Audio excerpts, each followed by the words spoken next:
Man, I'm on the streak. I must be in a good mood. Must be the hamachi I had for lunch. The cheekbone. Yeah. Did you eat that? Yeah. Wait, how did you eat when you woke up at 2:30? I eat at home. I don't have to eat out all the time. Oh, yeah, Newton. All right, anyway, let's get right back to the business. All right, I'm here to tell you something. Chi Sao, remember this. You gotta be faster, you gotta be stronger, you gotta hit your opponent hard. In other words, when I'm rolling around like this, the key is fast. Nah, I'm really BSing with you. Right, you see that. You don't, you're developing skill that other people wish they could have and want to obtain, and you're not trying to develop it from an athletic standpoint where I'm like, man, if I just do this along with push-ups and dumbbells or whatever, I can do it faster, better, harder, right? In other words, I'm here and all of a sudden I'm trying to attack Ryan and I'm going boom, I'm trying to do it as fast as I can. You don't need speed, okay? You remember the rules of martial arts. It's the small person, it's the old person, it's not the, top athlete, okay? The top athlete, yeah, top athlete's limited in my view as far as you can only be at a peak for so long, right? But that's why most athletes retire at 30, 35 or whatever, okay? Or they hit the peak. So when you Chi Sao, don't try to cover up your flaws with speed. I mean, it's always great seeing someone like, it's like, oh, boom, boom, boom, boom, boom. Look how freaking fast that is. that does nothing, right? You see all this attack, Ryan's gonna block. And here, I just control, okay?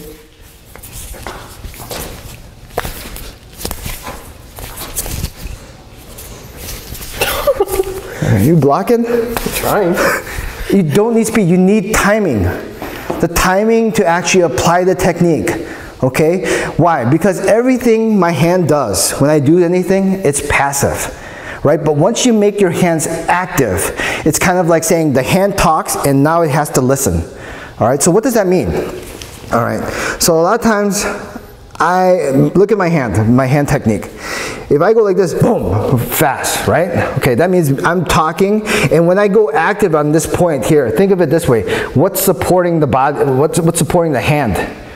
Okay, once the hand is being supported by the muscle, then it takes that takes it a split second longer for it to shut down in order to counter it. But what do I do? If you're wondering, well, how's he getting attacked to? Maybe Ryan just sucks and he's just letting me get through. No, because I'm going to tell him right here is my attack. I'm going to punch him right here. But if we just watch the timing, you block, okay? Time, block, time. He's trying to jump ahead. It still won't work. All right? The timing is basically, imagine it this way. His hands are here. His body can react to your hand motions. If I go like this, you can see how his body just automatically, he doesn't even have to think about it. It's just a natural reaction for him to go that way and react. But if I keep my hands passive, see, look at my hands, it's passive from this point, it's hard for him to react. That's why a lot of times when you see attacks, don't attack to close the gap. Once you attack to close the gap, that's like me going, oh, I'm gonna punch you, or I'm gonna try to do a jab and then come in from that. Right? People, to me, you do that because you're afraid to get hit. You're afraid to close the gap. All right? You got to think in terms of like, what is that movie? Troy? Was that Trojans? Yeah. And then we're not talking the condom. We're talking about the Trojans itself. All right? What did they have to do? In order to break the structure, right? You move in first, then attack. They were trying to attack from the outside. It never works that way. So if I go from here and I'm like trying to go boom, it's no good. Right away he can counter it once I extend out from here. But what do? I stay passive the entire time. That means even if he moves, I can counter off that point. Because my hands are basically quiet and I can see any kind of reaction that he has at that point. Okay? Watch. Watch his reaction from his hands. Right away, he's reacting, right? You see, even a little I give him, right? But if I stay within, that's why you have to know the distance as far as how you hold your house. If I stay within my house, boom, hard for him to react.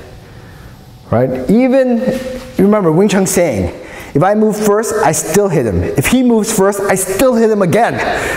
I'm always first on that because I'm always passive as far as how I deal with everything. Right? If you can remember that, then you won't have to be like, oh, I gotta do it fast. You don't have to do it fast. You just have to time it perfectly and know exactly what the timing is involved with that. Now, it'd be great if I go into detail about that, but that would be much longer. All right, hopefully that gives you something to think about. Enjoy.